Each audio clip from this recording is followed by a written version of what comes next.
आज हम लोग बात करेंगे फाइनेंशियल अकाउंटिंग के बारे में। Financial accounting, okay, CA intermediate का कोर्स है फाइनेंशियल अकाउंटिंग। और अकाउंटिंग को हम बेसिक से स्टार्ट करेंगे, जिससे सीए इंटरमीडिएट और बीकॉम फर्स्ट ईयर दोनों को कवर किया जा सके। कुछ बच्चे हैं जो बीकॉम से आए हैं डायरेक्टली सीए में, कुछ है इंटर लेवल से फाउंडेशन से आए हैं तो पढ़ के आए होंगे, तो दोनों को हम लोग साथ में लेके चलेंगे और साथ में ही कवर करेंगे। ओके, चलिए। अकाउंटिंग, फाइनेंशियल अकाउंटिंग का जो लेवल है सीए वाले में, सीए के जो जो सिलेबस है और जो आपका इंटर बीकॉम का सिलेबस है, दोनों का सेम क्राइटेरिया है। थोड़ा सा इंटर सीए में अकाउंटिंग स्टैंडर्ड का लेवल को बढ़ाया गया है। ठीक, तो हम पहले बेसिक लेवल से स्टार्ट कर रहे हैं फाइनेंशियल अकाउंटिंग। ठीक, अकाउंटिंग का लेवल क्या होता है, अकाउंटिंग स्टेप क्या होता है, फर्स्ट स्टेप समझिए।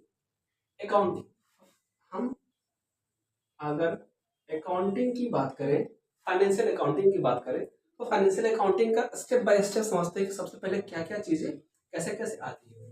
तो अगर हम फाइनेंशियल अकाउंटिंग पे आते हैं तो सबसे फर्स्ट हमारा क्या होता है, जनरल।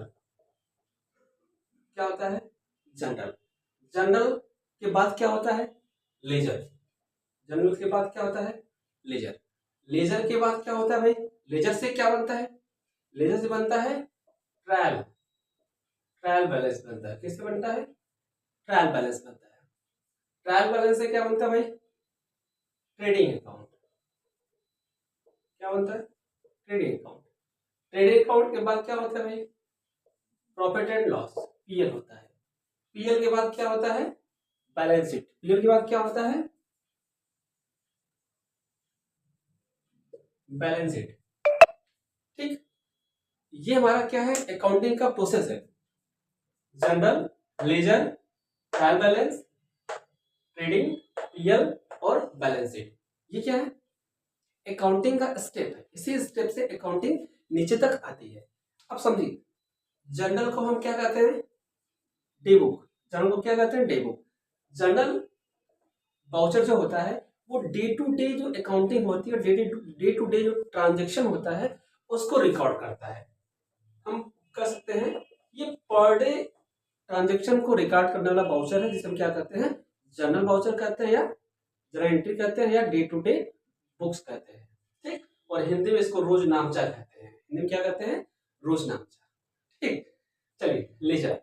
लेजर क्या होता है भाई, जनरल से आप जब एंट्री करते हैं तो जनरल में हर एक एंट्री क्या होता है, अकाउंट होता है, खाता होता है। जनरल में हर एक अकाउंट होता है, हर एक एंट्री क्या होती है, अपने आप में एक अकाउंट होता है, खाता होता है। तो उसी को पार्टिकुलर डिफरेंट करने के लिए जनरल में हमको ये नहीं पता चलता कि कौन कैश है, कौन सा परचेज है, कौन सा क्रेडिट है, ये पता नहीं चलता। तो उसको जस्टिफाई करने के लिए हम क्या बनाते हैं, लेजर बनाते हैं। क्या बनाते हैं, लेजर बनाते हैं। ठीक, लेजर, खाता बही। खाता बही तो आपने सुना होगा, खाता बही, लेजर। पार्टिकुलर हर पर्सन का अलग अलग लेजर बनाया जाता है, इसे कहते हैं हम लेजर। लेजर से क्या निकल, trial balance is important. Trial balance, हर एक लेजर, हर एक ये जो स्टेटमेंट है, ये अपने आप में अलग अलग रिकॉर्ड शो करता है, अपने आप में अलग अलग रिकॉर्ड शो करता है। बट जो ट्रायल बैलेंस होता है, trial balance is a different statement. Trial balance is a different estimate. क्यों, रीजन, क्योंकि ट्रायल बैलेंस जो है वो हर एक head, every head, trial balance every head को शो करता है।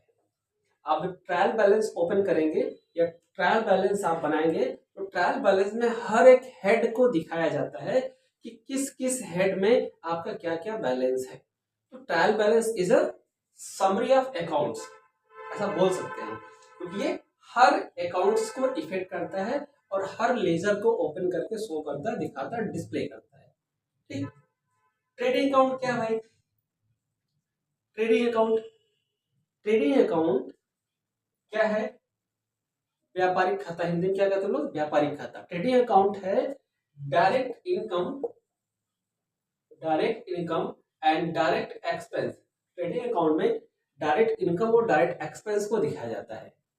सपोज कि बिजनेसमैन द्वारा जो टोटल डायरेक्ट एक्सपेंस किया गया और डायरेक्ट इनकम किया गया, तो direct income minus direct expense equal gross profit. तो ट्रेडिंग अकाउंट में ग्रॉस प्रॉफिट निकल के आता है। क्या निकल के आता है? Gross profit. वही ग्रॉस प्रॉफिट ट्रांसफर होता है प्रॉफिट एंड लॉस अकाउंट में। कहाँ ट्रांसफर होता है? प्रॉफिट एंड लॉस अकाउंट में। तो प्रॉफिट एंड लॉस अकाउंट में क्या आता है भाई? तो प्रॉफिट एंड लॉस अकाउंट में इनडायरेक्ट एक्सपेंसेस को माइनस किया जाता है। अब डायरेक्ट एक्सपेंस और इनडायरेक्ट एक्सपेंस को एक सेंटेंस में समझिए। वो एक्सपेंस जो किसी भी प्रोडक्ट की प्राइस को इफेक्ट नहीं करता है वो होता है इनडायरेक्ट एक्सपेंस, और वो एक्सपेंस जो किसी भी प्रोडक्ट की प्राइस को इफेक्ट करता है वो होता है direct expense. As example, factory में होने वाले जितने भी एक्सपेंस होते हैं वो डायरेक्ट एक्सपेंस में आते हैं, और ऑफिस में होने वाले एक्सपेंस वो इनडायरेक्ट एक्सपेंस में आते हैं। क्लियर? चलिए, बैलेंस शीट भाई। Balance sheet is a particular date of statement. ध्यान रखिएगा, कभी कभी एग्जाम में पूछा जाता है एक लाइन में कि ऐसा कौन सा स्टेटमेंट है जो पार्टिकुलर डेट के इंफॉर्मेशन को शो करता है। तो बैलेंस शीट, बैलेंस शीट सिर्फ 31 मार्च के स्टेटस को ही शो करती है। 31 मार्च को कंपनी का क्या स्टेटस है, क्या लोन है, क्या लायबिलिटी है, क्या इनकम है, क्या एसेट है, वो उसी पार्टिकुलर डेट के स्टेटमेंट को शो करती है। इसे हम कहते हैं बैलेंस शीट। क्लियर? अब बैलेंस शीट क्यों इंपॉर्टेंट होता है भाई? प्रॉफिट एंड लॉस में समझ में आया कि खर्चे और इनकम, प्रॉफिट एंड लॉस में समझ में आ गया, लेकिन बैलेंस शीट में क्या होता है? अब देखा होगा कभी कोई प्रॉफिट लॉस नहीं मांगता, हमेशा लोग क्या मांगते हैं? बैलेंस शीट मांगते हैं। क्यों? क्योंकि balance sheet is a most important factor situation of company. कैसे? हमने कह दिया कि भाई इस साल हमने 1 करोड़ रुपए की इनकम जनरेट की, या हमने नेट प्रॉफिट 1 करोड़ रुपए की प्रॉफिट लॉस बनाया, और हमने 1.1 CR 1 करोड़ की इनकम जनरेट की। नेट प्रॉफिट हमारा निकल के आया कितना? 1 करोड़। क्लियर? अब हमें पता चल गया भाई हमारी इनकम कितनी हो गई? 1 करोड़ हो गई। हम बहुत प्रसन्न है, खुश है। लेकिन बैलेंस शीट कहता है भाई आपने कमाया तो 1 करोड़, लेकिन ये जो पीछे आपकी लोन लायबिलिटी पड़ी हुई है 2 करोड़ की, वो कहाँ जाएगा? जो आपने लोन ले रखा है, आपने सप्लायर की पेंडिंग कर रखी है, आपने सीए की पेंडिंग कर रखी है, मकान की ईएमआई है, गाड़ी की ईएमआई है, वो लोन लायबिलिटी कहाँ जाएगा? तो 2 करोड़ की लोन लायबिलिटी और 1 करोड़ की आपकी नेट इनकम, तो माइनस करेंगे क्या? तो माइनस में 1 करोड़ अभी चल रहे हैं। आप कितने चल रहे हैं? माइनस में 1 करोड़ चल रहे हैं। ये कौन बताता है? ये बताता है आपका बैलेंस शीट बताता है। ठीक। अब उसी में छोटा सा रोल होता है आपके एसेट का भी। बैलेंस शीट में छोटा सा रोल क्या होता है? एसेट का भी होता है। जब नेट प्रॉफिट और ये लायबिलिटी एडजस्ट होती है तो उसमें एसेट आपका काम करता है। एसेट क्या काम करता है? चलिए मान लीजिए कि हमने भाई हमारी 2 करोड़ की लायबिलिटी है और 1 करोड़ इनकम निकल के आई, जिसपे हम लॉस में चल रहे हैं, 1 करोड़ का माइनस में हमारा स्टेटस दिख रहा है। बट हमारे पास 5 करोड़ की संपत्ति है।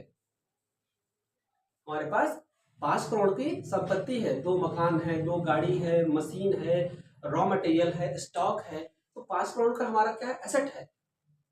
तो इसका मतलब हम क्या है? सरप्लस में है। मतलब ये जो लोन लायबिलिटी 1 लाख बच रही है, हम किसी भी मकान को बेच के इस लायबिलिटी को पूरा कर सकते हैं। इसलिए बैलेंस शीट में लायबिलिटी और एसेट दोनों दिखाया जाता है। इसलिए बिजनेस में बैलेंस शीट सबसे इंपॉर्टेंट फैक्टर होता है। क्लियर? तो ये हमारा बेसिक इंफॉर्मेशन थी, बेसिक फैक्टर था कि अकाउंट स्टार्ट ही यहीं से होता है। अकाउंट स्टार्ट ही यहीं से होता है। तो ये अपने अपने रोल्स प्ले करते हैं और एक अकाउंट स्टेटमेंट तैयार करते हैं बिजनेस में। ठीक, चलिए इसके बाद हम अगले स्टेप में बात करेंगे। तब तक के लिए नमस्कार, बहुत बहुत धन्यवाद। जय हिंद।